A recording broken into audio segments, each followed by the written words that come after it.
So, Bill, what are the legal avenues available for someone who's maybe afraid of their ex-spouse and they wish to have them removed from the marital home? Dean, we see that quite often. And the most common way that one spouse removes the other, especially when there's fear involved, as you've indicated, is through a domestic violence restraining order. This is the quickest, most effective way to remove one spouse from the home.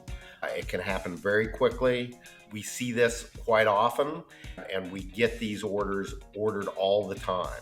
Domestic violence restraining order isn't the only avenue, but it is the quickest, and it assures that one spouse has that peace of mind and legal protection to quietly enjoy that home.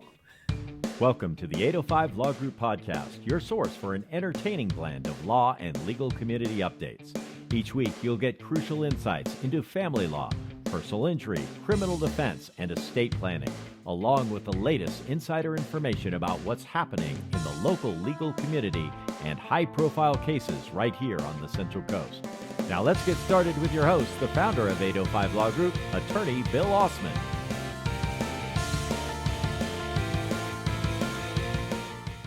Welcome to the 805 Law Group Podcast. We're your hosts. I'm Dee Mignola. And I'm Bill Ausman. Now, on this episode, we're going to discuss a pretty serious topic, what it takes to force your spouse out of the house in a divorce. So, Bill, what are the legal avenues available for someone who's maybe afraid of their ex-spouse and they wish to have them removed from the marital home? Dean, we see that quite often. And the most common way that one spouse removes the other, especially when there's fear involved, as you've indicated, is through a domestic violence restraining order. This is the quickest, most effective way to remove one spouse from the home.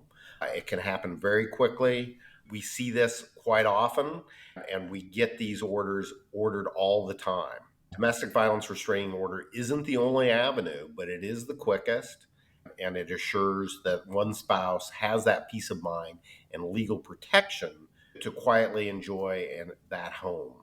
The other method, go ahead. Well, I was going to ask, how does the court assess the validity of a person's fear or safety concerns when considering whether to order the other person out of the house? Right. So the two different methods in which to do that is through a domestic violence restraining order, or the second method is through the request for order. We have requested exclusive use and possession of the house for one spouse over the other. This usually involves a situation where there isn't that fear of safety. If you're fearful for your safety and there's real reasons for that, there's threats, there's been intimidation, somebody's broken your personal property, they stalk you, they're monitoring your every behavior, they're acting in a radical way, in a way that's making you feel unsafe. What's really important is to get this together, to get your thoughts and your feelings and your emotions so that you can present the facts very succinctly to the court. And we do this all the time. We line up the facts and the situations. I always tell my clients, concentrate on the who, what, where, why, when, and how. The emotion is very less important than the facts. The court will determine if this meets the legal standard or not, but it's really important that we get the facts together, we get the evidence together, we present that in a succinct way, and this allows one spouse to have exclusive use possession of that home, kick out the other spouse, and it really changes the paradigm and puts that spouse in the driver's seat and allows them to move on with their life and have that peace and sanctity of sanctuary that the home really is. Now, how does the presence of children in the household impact the decision to remove an ex-spouse due to safety concerns? That's always considered by the court. The court always focuses on the health, safety, and welfare of the children. That is paramount. The safety of one spouse is important too, but the kids are really focal point in family court. And so making sure that they're safe, that they're secure, that they're in their beds is quite often very important. So we will see that quite often addressed in domestic violence restraining orders. It can be addressed, again, through the RFO process as well, but it's not as quick. and it's not usually as effective as a domestic violence restraining order. All right. Well, can a person's history of violence, threats, abusive behavior towards the other spouse influence the court's decision? And how far back does the court look when looking at that history of things like violence, threats, and abusive behavior? Well, it really varies, Dean. Quite often, the courts will look at the recent history. The more recent something, the more relevant it is to the court. If it's something that happened 20 years ago, it's not really relevant. But different things become more important in the recent history or even fairly far history. A conviction of domestic violence, that will carry a lot of weight when we're looking at domestic violence restraining order. Other restraining orders that have been granted in the past, that has a big influence, and that will be considered further back than a regular proceeding. The courts usually only like to look at acts that have passed 2 or 3 years, but you get beyond that, and convictions will be considered. You get beyond Mhm. that, and well documented cases will be considered. But again, the court's looking what's really recent. What happened last week? What happened last month? What happened last quarter?